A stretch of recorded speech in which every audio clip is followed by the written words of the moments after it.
अस्सलाम वालेकुम, मेरा नाम डॉक्टर अवैस अनवर है और ये 2015 का ज़ूलॉजी का पेपर है, फर्स्ट ईयर बायोलॉजी का, जो हम डिस्कस करने लगे ना। फर्स्ट क्वेश्चन ये है कि एग-लेइंग मैमल्स जो हैं ये बिलोंग करते हैं कौन सी सब क्लास से। तो मैमल्स जो हैं उनकी 3 सब क्लासेस होती हैं, एक प्रोटोथीरिया, एक मेटाथीरिया और एक यूथीरिया।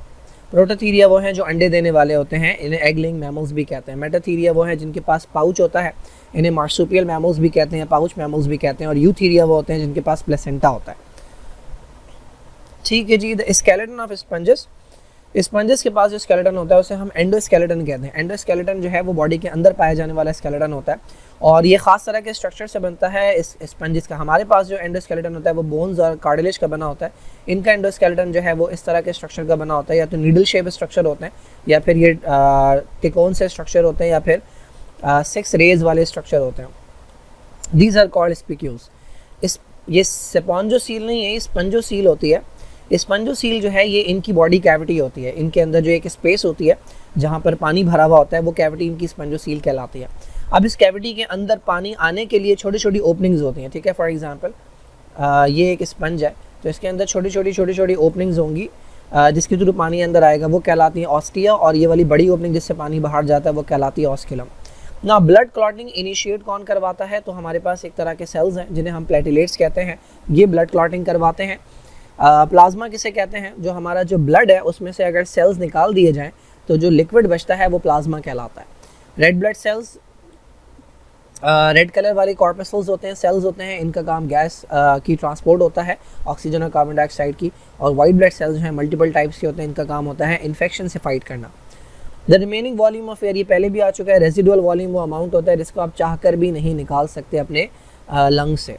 ना this is included in fishes. अच्छा, ये बड़ा एक इंपॉर्टेंट क्वेश्चन है, ठीक है, बड़ा इंटरेस्टिंग सा क्वेश्चन है। इसमें सबके नाम, तीनों के नाम के अंदर जो है वो फिश आ रहा है, ये तीनों फिशेस नहीं है। और जिसके नाम के अंदर फिश नहीं आ रहा वो एक्चुअली फिश है। तो सी हॉर्स जो है ये फिशेस से बिलोंग करता है। अब आप कहेंगे क्यों फिशेस से बिलोंग करता है? तो इसके अंदर फिशेस वाले कैरेक्टरिस्टिक्स होते हैं।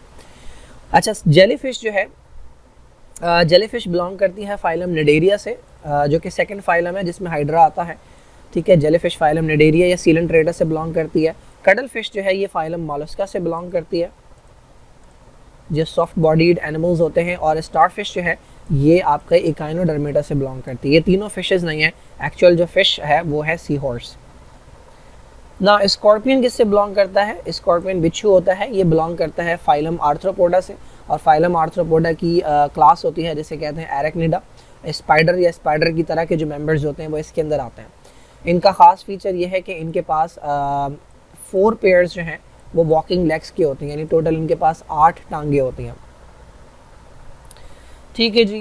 Red colour is important to the muscles. अब रेड कलर अगर ब्लड को मिल रहा है तो वो हीमोग्लोबिन की वजह से होता है। अगर मसल को मिल रहा है तो उसके अंदर एक सिमिलर जो है वो कंपाउंड होता है जिसे हम कहते हैं मायोग्लोबिन। मायो कवर्ड जो है ये मसल्स के लिए होता है, मसल्स की बात हो रही है, तो ये मायोग्लोबिन होता है जो कि मसल्स को रेड कलर प्रोवाइड करता है। TB, tuberculosis, this is caused by bacterium. Bacteria का नाम है माइकोबैक्टीरियम ट्यूबरकुलोसिस, ठीक है। माइकोबैक्टीरियम ट्यूबरकुलोसिस लंग्स को जाकर डैमेज करता है बहुत ज़्यादा, जिसकी वजह से पेशेंट को फीवर होता है, वेट लॉस उसके अंदर होता है, ब्रेथलेसनेस उसको होती है, हिमाप्टाइसिस भी होता है। हिमाप्टाइसिस कहते हैं कफ के अंदर जो बलगम आता है उसके अंदर जो है वो खून जो है वो देखने को मिलता है। ये कंडीशन जो है ये करवाता है ये bacteria. Now, closed circulatory system was first developed in the group. Closed type circulatory system वो होता है जिसके अंदर ब्लड फ्लो करता है पाइप्स के अंदर, आर्टरीज के अंदर, वेन्स के अंदर अगर ब्लड फ्लो कर रहा है तो वो कहलाता है क्लोज सर्कुलेटरी सिस्टम।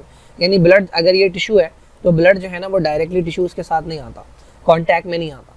तो अगर आप फाइलम्स जो है वो पढ़ते चले जाएँ तो पॉरीफेरा के पास कोई सर्कुलेटरी सिस्टम होता ही नहीं है। उसके बाद आते हैं निडेरिया, निडेरिया के पास भी कोई सर्कुलेटरी सिस्टम नहीं होता। उसके बाद आते हैं प्लेटीहेल्मिन्स, प्लेटीहेल्मिन्स के पास भी कोई सर्कुलेटरी सिस्टम नहीं होता। उसके बाद आते हैं आपके क्या नाम है, एस्केलमिन्स। एस्केलमिन्स या निमेथलमिन्स जो हैं जिसके अंदर राउंड वर्म्स होते हैं उनके पास भी नहीं होता। जिनके पास सर्कुलेटरी सिस्टम होता है वो एनालिडा है।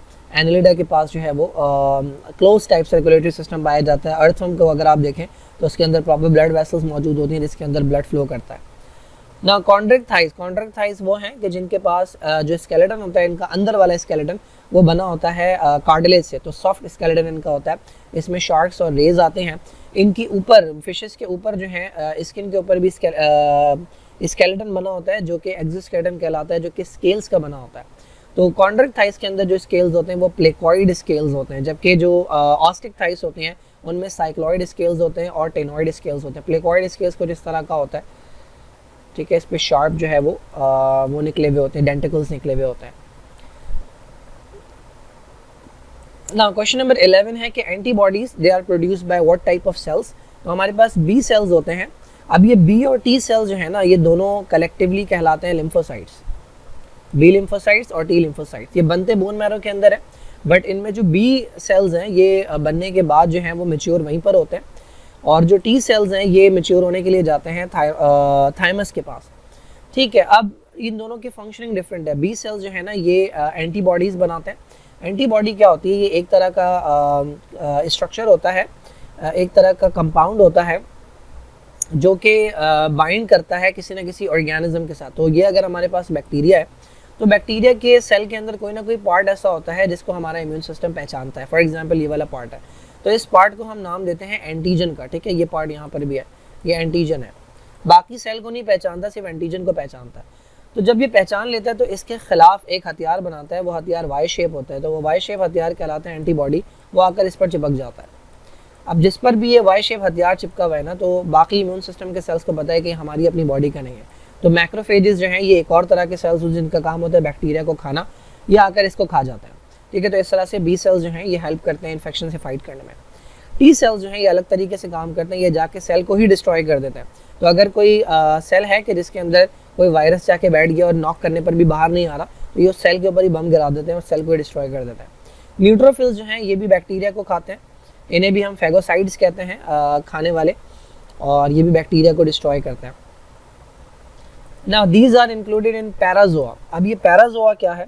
तो एनिमल्स को आप डिवाइड करते हैं दो कैटेगरीज के अंदर, एक को आप कहते हैं पैराजोआ और एक को आप कहते हैं यूमेटाजोआ। पैराजोआ वो हैं कि जिनके पास देखें सारे के सारे एनिमल्स जो है ना वो मल्टी सेलुलर होते हैं। अब पैराजोआ वो हैं कि जिनकी बॉडी में सेल्स तो बहुत ज़्यादा हैं लेकिन वो मिलकर टिश्यू नहीं बना रहे। सेल्स जब मिलते हैं तो टिश्यू बनाते हैं, तो इनके अंदर सेल्स अलग अलग काम कर रहे हैं, टिश्यू नहीं बना रहे, लेयर्स नहीं बन रही। तो एक ही फाइलम है जो इसके अंदर आता है और वो है स्पंजेस। सबसे पहला फाइलम जो है इनमें सेल्स अलग अलग काम कर रहे होते हैं, मिलकर टिश्यू नहीं बनाते। जबकि इसके बाद वाले जितने भी फाइलम हैं उनके अंदर सेल्स मिलकर टिश्यू बनाते हैं, तो वो अलग कैटेगरी के अंदर आते हैं, उन्हें हम कहते हैं यूमेटाजोआ, ठीक है। रेस्पिरेटरी पिगमेंट एब्सेंट होता है किसके अंदर? ये पहले भी आ चुका है क्वेश्चन, कॉकरोच के अंदर एब्सेंट होता है, दैट इज उनका ब्लड कलरलेस होता है। Now this branch of biology deals with the study of defence mechanism against the diseases. तो ये इम्यूनोलॉजी है, इम्यून सिस्टम जो है उसकी स्टडी इम्यूनोलॉजी कहलाती है। बाकी पैरासाइटोलॉजी, पैरासाइट्स की स्टडी होती है। पैरासाइट वो होते हैं जो कि दूसरे लिविंग ऑर्गेनिज्म से अपनी फूड लेते हैं और उन्हें नुकसान पहुंचाते हैं। एपिडेमियोलॉजी जो है ये बेसिकली स्टडी होती है कि जो डिजीज़ वगैरह हैं वो किस तरीके से जो है वो किन किन एरियाज़ को अफेक्ट करती हैं, कितना ज़्यादा फ्रीक्वेंट होती हैं, कितना ज़्यादा कॉमन होती हैं। तो ये उसकी स्टडी होती है। किसी भी डिजीज़ का होना, उसका फैलना और उसका कंट्रोल जो है वो इसके अंदर स्टडी किया जाता है। फिजियोलॉजी जो है ये बॉडी के नॉर्मल फंक्शंस की बात होती है, चाहे वो बड़े स्ट्रक्चर की बात हो, चाहे वो सेल के लेवल पर जाकर बात हो कि कोई भी जो बॉडी के अंदर पार्ट है, कोई भी जो बॉडी के अंदर स्ट्रक्चर है, मॉलिक्यूल है, उसका नॉर्मल फंक्शन जो है वो स्टडी करना फिजियोलॉजी कहलाता है। Now farming of honey bee, again question आ रहा है एपीकल्चर, सेरिकल्चर, सिल्क वर्म की है, ठीक है, ये सेम क्वेश्चन है।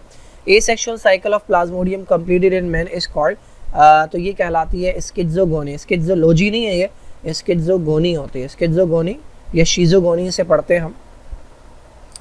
तो ये है हमारे पास जो एसेक्सुअल साइकिल होती है।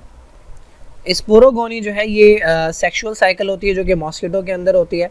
कॉन्जुगेशन एक टाइप की जेनेटिक रिकॉम्बिनेशन है जिसमें दो सोर्सेस से डीएनए कंबाइन होता है और ये बैक्टीरिया के अंदर हमें देखने को मिलता है। और गैमेटोगोनी जो है ये गैमेट के बनने का प्रोसेस होता है जो कि इसी के अंदर पाया जाता है स्पोरोगोनी से। स्पोरोगोनी का जो पहला स्टेप होता है वो गैमेटोगोनी होता है।